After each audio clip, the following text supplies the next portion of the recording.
no, I told her, this is what I told my therapist. I said, sometimes I have a really hard time picking up on nonverbal social cues. And as a result, I tend to feel judged or criticized. I don't completely understand an interaction, especially in big group settings. So I'll get defensive, and that'll push other people away from me instead of bringing us together, which I would really like to do in the beginning. And she said some non-judgmental therapist thing they often say, where oftentimes we project our own insecurities onto others, and maybe perhaps you are making others feel the same way that you do. And just keep that in mind next time you're in a big group or whatever, and maybe you'll feel better. That made me feel really nice. But then she called me a little bitch with her eyes, which was not necessary. Like, first of all, how'd you know? How do you know? She's been reading my diary, that director therapist. I have a diary, sir. Do you keep one? Not currently. Not currently, he says. Good for you. You had one. I get a lot of crap because I have a diary. Some people think, David, diaries, those are for girls. Men, yeah, exactly, I like that. Men, they have journals. Leather-bound journals, probably sticky with a tar or resin of some sorts. I'm like, that's not true, because one's not for boys, one's not for girls. They're two different documents for two different purposes.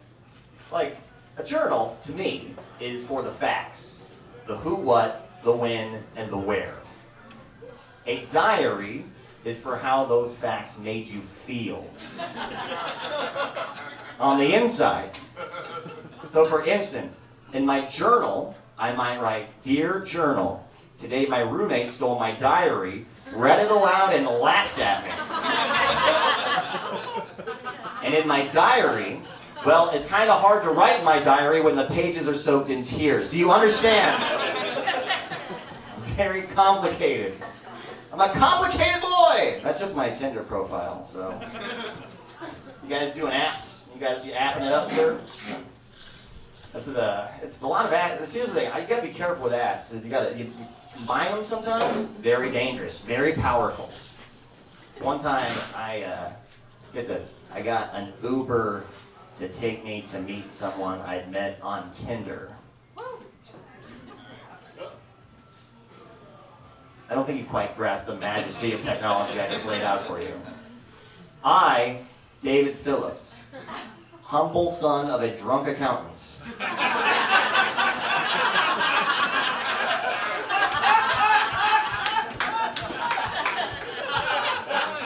got a stranger from the internet to take me to meet another stranger I had met on the internet, so I could come home the next morning and see a third stranger when I look in the mirror. I don't know who I am anymore. I am an ashen-faced mystery to myself. I do have some principles, though, and I'll leave you on this. Let's talk about games. There's one game I didn't mention.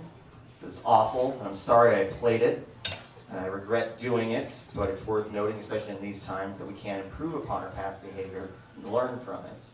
The game I played, it was in the back of a high school bus. We were coming back, I was on the baseball team, we were coming back from a game on the road. Boys were roughhousing and being rowdy in the back, and one of the most popular games we'd often play was this game called I Had Sex with Your Mom. Has anybody... If you don't know the rules to that game, what you do is you pick your weakest friend and you make up a story about how you had sex with their mom in graphic gore. The worse, the better. And I didn't want to play it, but then this kid named Tyler, he starts talking about how he had sex with my mom, even though I know he could never please her. Not ever. Not with his temperament. Doesn't have the patience for Karen, I'll tell you that right now. She's a slow burn, that lady. But he tells the story, and it gets me mad because I love my mother. I love her to death, despite everything I said up here about it. I love her to death. I'll defend her honor till the day I die. So I start telling a story about how I had sex with Tyler's mom. Even though I knew, as did everybody else on the bus, that Tyler's mom had killed herself when we were in middle school. in a barn with a noose, right? Like,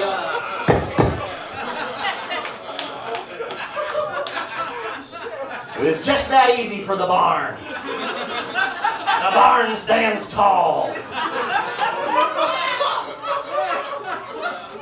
And an Amish man nodded silently, like, aye, we told you the barn.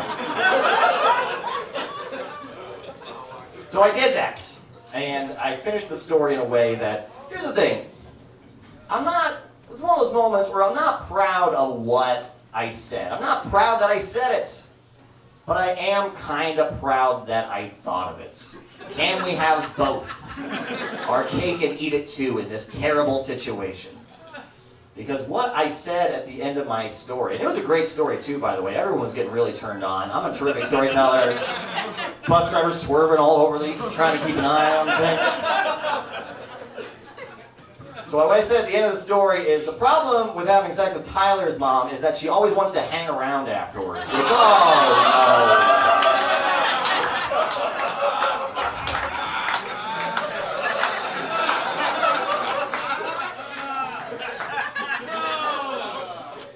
that's not going to look good on a resume, sir.